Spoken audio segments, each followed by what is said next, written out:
Well, the key point that I was making about the popularity of the Turkish prime minister or the Iranian president is that people are seeing them primarily through the prism of the Arab-Israeli issue and secondarily through Iraq.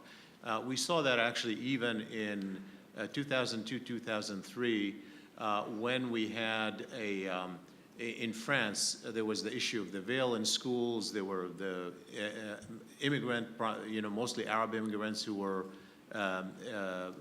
revolting and having confrontations with the police. And there was a lot of press coverage in the Arab world. In 2002, 2003, 2004, the leader who was identified most popular in the 6 countries where I do polling in the Arab world was Jacques Chirac. And it was primarily because he hosted Yasser Arafat when he was dying and treated him like a head of state and went to receive him, and tremendous coverage. And then he opposed the Iraq war at the UN.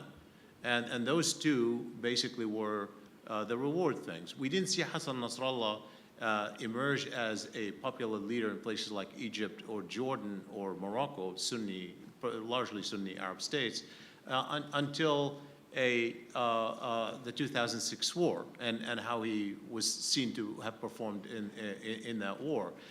With the Turkish governments broadly, not even just the prime minister, if we look at the rise of Turkey now in the Arab world, it really started with the Turkish opposition to the Iraq war, which people rewarded Turkey for 2 reasons. One, because it just opposed the war, but 2, as an example of a Muslim country where they thought were taking public opinion into account, unlike their own states. And so that was really the opening that provided Turkey with reaching out. And then Turkey's position on Gaza, particularly during the Gaza war, since the Gaza war, the Turkish flotilla incident, and I did the polling after the Gaza flotilla incident in the summer.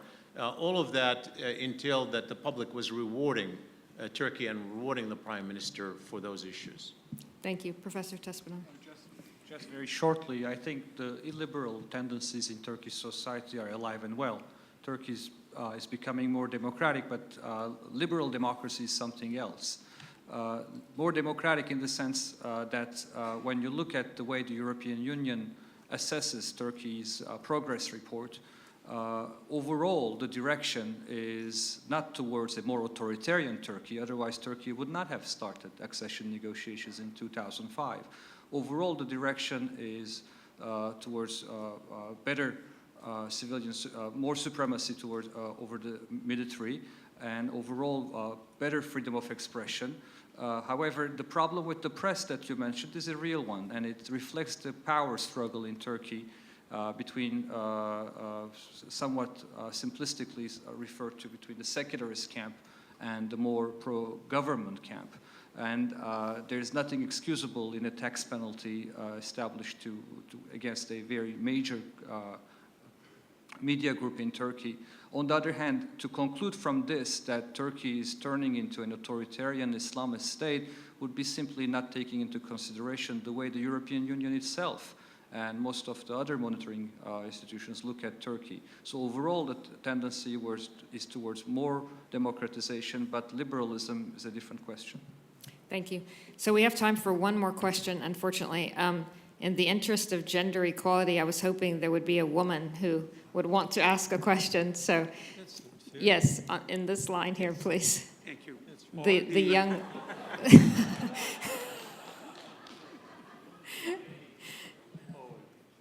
Go ahead, whichever you. I was...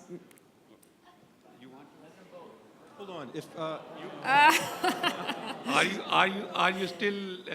You have a resolve that the women should ask the question, and are you deny me the privilege to ask, or do you are flexible? No, please go ahead. Okay, thank you.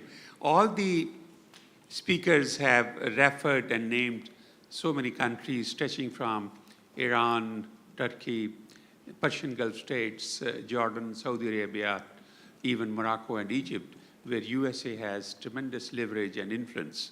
But as the entire world is going through a transformation And there's a transition going on from a unipolar world to a multipolar world.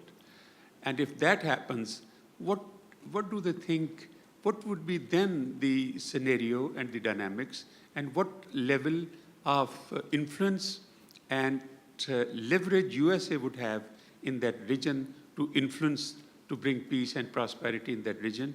And do you think a natural course of history also has anything to do with what happens in the world? Thank you. So I guess I will ask each of you if you could just give us one sentence. Could you just repeat the question, to paraphrase the question? To leverage what? I'm not sure. You're asking to leverage U.S. power in the region? Is that what you're asking? Yes, because everybody says that without the mediation, facilitation, involvement, and position and engagement of USA, it is not possible to resolve certain issues in the Middle East. Active engagement is a necessity and mandatory. And I am saying the world is going through a transition from a unipolar to a multipolar world. And in that scenario, what would be the level of influence and leverage USA will have on those countries in the region to bring them on the negotiating table? Okay. So 1 second from each panelist, please. Well, first of all, the U.S., of course, has overwhelming presence in the Middle East, military presence, and that is both in the short term maybe stabilizing vis-a-vis Iran, but in the long term, it is a source of discontent and certainly opposition in the Arab world. But the most important thing the U.S. can do, given what I think is going on regionally, is for the U.S. to help deliver Arab-Israeli peace. I think that is a key to unlocking the current inequality of power in the region, and that is an area that the U.S. is indispensable, where I don't think Arab-Israeli peace can take place without an aggressive American role.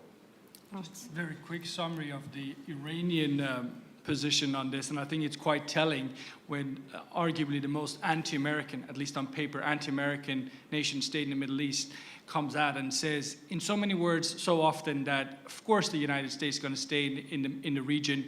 The question is, would they give us what we think we deserve as this large nation called Iran? Would they respect us? If you listen to the speeches of Ahmadinejad and others, the Supreme Leader Ayatollah Khamenei, even the Iranians, for God's sakes, appreciate the U.S. is not going to go anywhere. And by the way, who's going to replace the U.S.?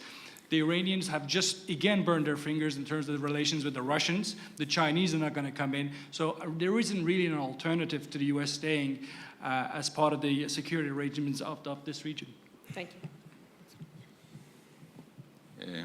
I agree with both my predecessors, but I would say this: in the aftermath of 2 unsuccessful wars in the Middle East, and given the economic prospects in this country, in relative terms, I see a decline in U.S. influence. From the perspective of Ankara, the last 20 years of American foreign policy towards the Middle East has been largely a failure. So overall, this tendency that the U.S. has to be there for things to go better is not really shared in the mindset of the current Turkish government, and most importantly, public opinion. Hence, the new sense of Turkish independence, the new sense that Turkey should pursue its own national interest and should not be obligated all the time to follow what comes from Washington. Thank you very much. That concludes our session.